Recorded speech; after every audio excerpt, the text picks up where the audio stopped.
मित्रों नमस्कार। आपका बहुत बहुत धन्यवाद। आपने कल जो मैंने वीडियोस डाले थे दोनों संदेश लेखन और पाठ्यक्रम के बारे में, उसको आपने बहुत पसंद किया और 1000 से ज्यादा लोग उसको देख चुके हैं। आपका मैं जितने धन्यवाद दूं उतना कम है। उसकी उपयोगिता बहुत जरूरी है जिसका आप लाभ ले रहे हैं। आपका बहुत आग्रह आया मेरे पास नारा लेखन, स्लोगन लेखन बी कोर्स के अंदर ये आया है 10वीं के अंदर। तो आज मैं उसके बारे में आपको थोड़ी सी जानकारी विधिवत देने की कोशिश करूंगा, क्योंकि लॉकडाउन की वजह से कई चीजें ऑफिस में ही हैं, मेरे पास यहाँ नहीं आ पा रही है। मेरे घर के अंदर जो मेरा ऑफिस है, मेरा अध्ययन कक्ष है, तो उसके अंदर हो क्या रहा है कि मैंने कुछ कागज पे लिख के यहाँ पर चीजें लगाई हैं। आप उसके माध्यम से मैं आपको कुछ बताने की कोशिश कर रहा हूँ। आज का हमारा टॉपिक है नारा यानी कि स्लोगन। नारे को हिंदी में 3-4 इसके और नाम हैं जो हम लोग सुनते हैं: उद्घोष, आह्वान, नीति वचन, सिद्धांत या प्रचार वाक्य। इसके बारे में चर्चा हम आगे करेंगे। अभी हम लोग शब्द को लेकर चल रहे हैं। संस्कृत में इसके लिए आघोष या समाघोष शब्द मिलता है। अंग्रेजी में स्लोगन है ही जिससे हम लोग परिचित हैं। व्याकरणिक परिचय है इसका कि ये पुल्लिंग शब्द है और संज्ञा है। इसके जो अर्थ हैं वो हमें अलग अलग मिल रहे हैं। एक तो प्रचलन में जो इसका अर्थ आ रहा है और दूसरा जो शब्दकोशिक अर्थ है और जो सामान्य रूप से हम इसका अर्थ लेते हैं। इसका जो अर्थ है वो है जोर का शब्द, ऐसा शब्द जो एक प्रहार करे, तेज आवाज में, बुलंद आवाज में बोले जाने वाला एक वाक्य, सामूहिक या एकल आवाज। जैसे करो या मरो, मास्क लगाओ कोरोना भगाओ, स्वतंत्रता मेरा जन्म सिद्ध अधिकार है, इसको मैं लेकर रहूंगा, हम ये जानते हैं। बोस ने भी कहा था कि तुम मुझे खून दो मैं तुम्हें आजादी दूंगा। इस प्रकार के ये जो बुलंद यानी कि जो जनमानस के हृदय पर छा जाते हैं वो नारे होते हैं। ये इसके बारे में थोड़ी और जानकारी दूंगा, आगे हम लोग इसका देख लें। नारे को एक धार रहित हथियार कहा जाता है। एक ऐसा हथियार है कि जैसे आपको याद होगा कि जब हमारा देश आजाद हो रहा था तो उस समय बहुत से नारे प्रचलन में थे और इंकलाब जिंदाबाद 2 ही शब्द थे। वंदे मातरम अपने आप में जबकि ये एक हमारा गीत था, लेकिन ये एक नारे के रूप में ये प्रचलित हो गया जिसमें देशभक्ति की भावना और बहुत सारी भावनाएं छिपी हुई थी। तो ये एक नारा धार रहित हथियार होता है। इसमें एक शब्द शक्ति होती है। ये शब्द शक्ति वो नहीं है जिसकी हम लोग अभिधा, लक्षणा या व्यंजना की चर्चा करते हैं। यानी शब्दों के अंदर उसके पीछे पूरा इतिहास छिपा होता है। यानी वो अपने में मान लो 2 ही शब्द हों, जैसे वंदे मातरम शब्द हम लोग लें, इंकलाब जिंदाबाद ले लें, तो उसमें स्वतंत्रता का बोध कहीं ना कहीं और पूरा इतिहास उन 2 शब्दों में छिपा होता है। तो नारे की एक विशेषता होती है, इसमें किसी सूक्ष्म सिद्धांत तथ्य को अत्यंत सहज सरल बनाकर आम जन को उससे जोड़ लिया जाता है। ये एक इसकी परिभाषा हम लोग कह सकते हैं। ये एक आह्वान वाक्य होता है। प्रेरणादायक शब्द कुछ होता है, ऐसा शब्द कि चाहे वो नकारात्मक हो या सकारात्मक हो, लेकिन जब ये बोला जाता है तो वो प्रभाव डालता है। चाहे नकारात्मक प्रभाव डाले चाहे सकारात्मक प्रभाव डाले, वो प्रभाव डालता है। इसको प्रेरणादायक शब्द कुछ को ही नारा कहा जाता है। इसके बारे में मैं 2-3 चीजें आपको और बता दूं। जो एक लेख मैं आप लोगों के लिए लिख रहा हूं, बहुत जल्दी आप तक पहुंचेगा, कि इसकी जो शक्ति होती है वो परमाणु बम से भी ज्यादा होती है। यानी जो शब्द प्रहार ये करता है वो शायद किसी परमाणु बम से लोग ना मरे, लेकिन शब्दों से लोग मारे जाते हैं, ऐसा कहा भी जाता है। आप अच्छी तरह जानते हैं इस बात को। नारा की कुछ विशेषताएं होती है। मैं नारे शब्द इस्तेमाल नहीं कर रहा हूं, नारा एक वचन में इस्तेमाल कर रहा हूं। ये संक्षिप्त होना चाहिए, 10-15 शब्दों में। अगर एक आध शब्द ज्यादा भी हो जाए तो उसको गलत नहीं माना जाना चाहिए। इसमें गंभीर अर्थ छिपा हो, यानी वो एक मीनिंगफुल हो। जैसे जल है तो कल है। अब ये हमें अपने आप ये नारा बहुत सारी बातों को क्लियर कर रहा है, स्पष्ट कर रहा है कि पानी बचाओ के बारे में कहा जा रहा है। हम स्पष्टता पानी बचाने के लिए नहीं कह रहे, लेकिन हम ये कह रहे हैं कि जल है तो कल है, यानी कल जब आएगा जबकि आज पानी हम लोग बचाएंगे। तो इसके अंदर एक गंभीर अर्थ छिपा होना चाहिए। 1-2 पंक्तियों का हो सकता है, जैसे तुम मुझे खून दो, ये एक पंक्ति मान लो, मैं तुम्हें आजादी दूंगा, ये मान लीजिए दूसरी पंक्ति हो गई। तो इस प्रकार के कहीं और मैं आपको नारे 2 पंक्तियों के जो मैंने लिखे थे: बिजली चोरी भ्रष्टाचार, दूसरी लाइन इसका करो सदा परिहार। 2 लाइनों का मतलब यह है कि बड़ी बड़ी लाइनें ना हो, लेकिन एक आपस में ऊपर नीचे मिलता हुआ एक अंतर अनुप्रास, जिसकी चर्चा मैंने बाद में की है कि इसके अंदर लय, तुक, अंत्यानुप्रास हो तो अच्छा, आखिरी की दोनों लाइनें अगर मिलें तो उसके अंदर बोलने में और जबान पे चढ़ जाता है बहुत जल्दी, तो बहुत आसानी होती है। सरल, लोकप्रिय, प्रचलित शब्द होने चाहिए। अब पहले जो हमने नारे देखते थे उसमें हमको तत्सम शब्द मिलते थे, जन्म सिद्ध, अधिकार, ये शब्द हमको तत्सम मिलते थे। लेकिन कालांतर में जैसे जैसे समय आगे बढ़ता है तो अगर प्रचलित शब्द हो, प्रचलन शब्द हो, जो एक आम आदमी की भी जबान पर बैठ जाए, ऐसा नारा हमको जबान पर चढ़ना जरूरी है। कि अगर नारा जबान पर नहीं चढ़ता, बिना याद किए वो याद नहीं होता, तो कहीं उस नारे में दोष है, ऐसा माना जाना चाहिए।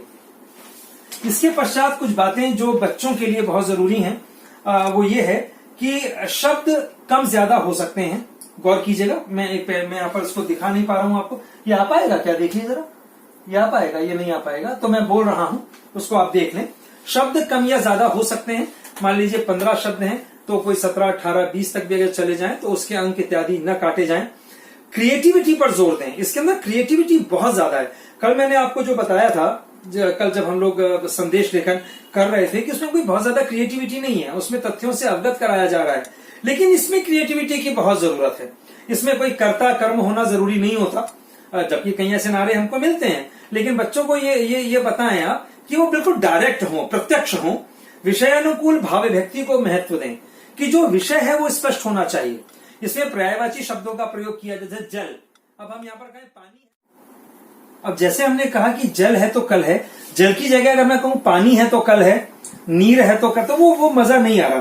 क्योंकि जल और कल के अंदर दोनों में एक लय बन रही है, एक तुक बन रही है, और बात बहुत अच्छी तरह दिमाग में बैठ रही है। क्योंकि जल और कल ये शब्द ये आकर्षित कर रहे हैं, हमको अपना ध्यान खींच रहे हैं। दूसरा, वर्तनीगत अशुद्धि को आधा या अधिकतम 1 अंक ही इसके काटे जाएं।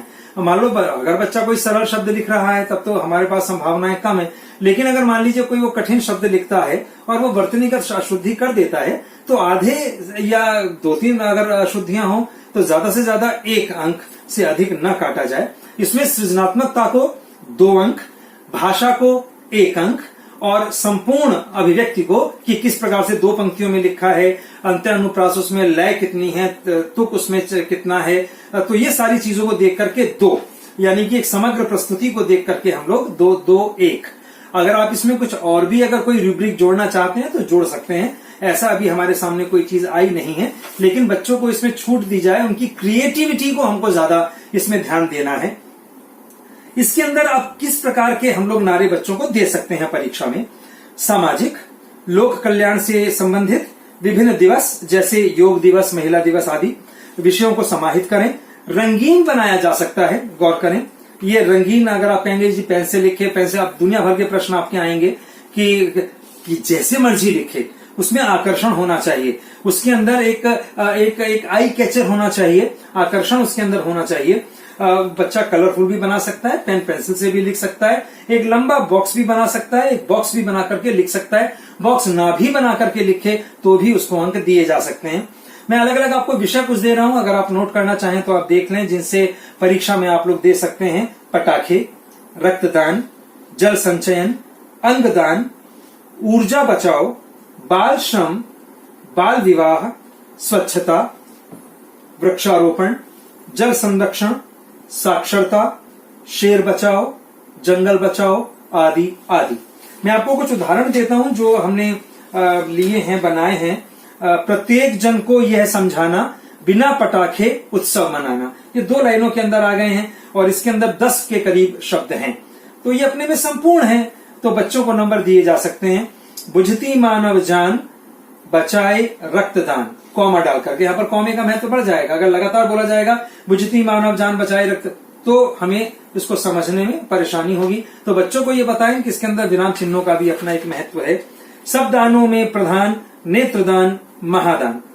तो इस प्रकार के कुछ नारे हम बच्चों को लिखने के लिए दे सकते हैं। ये काम आप अभी ऑनलाइन टीचिंग आपकी चल रही है, उसके अंदर बच्चों को आप ये करवाएं, कुछ विषय दे दें और उनको 2-3 दिन का समय दें और एक विषय पर या अलग अलग विषयों पर 1-1, 2-2 नारा लिखने के लिए कहें। नारे के बारे में मैं आपको एक बात और बता दूं, जब आप ये परीक्षा में दें तो इसके अंदर हमको उसमें चॉइसेस देना बहुत जरूरी है।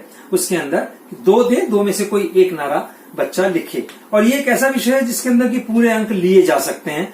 तो इसमें थोड़ा सा बच्चों को मुझे लगता है आपको प्रेरित करना चाहिए कि बच्चे नारे लिखने की ओर पढ़ें मैक्सिमम, और उन शब्दों में सोचें और शब्दों में उसकी प्रस्तुति भी अपनी करें। आप लोगों के और बहुत सारे प्रश्न लघु कथा के विषय में हैं, जो आने वाले समय में मैं आपको बताऊंगा। मुझे लगता है कि मुझे 1-2 दिन इसमें लगेंगे। उसके अंदर मैं कार्य कर रहा हूं कि लघु कथा लेखन, कहानी लेखन किस प्रकार से बच्चों को आएगा, या हम लोग बच्चों को किस प्रकार से कराएं, जिससे कि अधिक से अधिक वो उसके अंदर उनकी सृजनात्मकता हमको देखने को मिले और उसके अंक भी बच्चों को मिले। यहाँ मैं आपको सूचित कर दूं कि नारा लेखन, स्लोगन लेखन का जिक्र व्याकरण संबोध में किया गया है।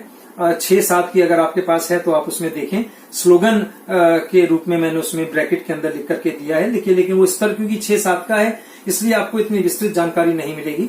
आगे आने वाले समय में एक बुकलेट आपको उपलब्ध कराई जाएगी। आप में से जो भी मधुबन की किताबें इस्तेमाल कर रहे हैं, प्रयोग में ला रहे हैं, उनको वो दी जाएगी। आप में से जो व्याकरण व्योम, व्याकरण संबोध इस्तेमाल कर रहे हैं, व्याकरण मनस्वी इस्तेमाल कर रहे हैं, यदि कोई परिवर्तन उसमें आया है तो वो सारी चीजें दी जाएंगी।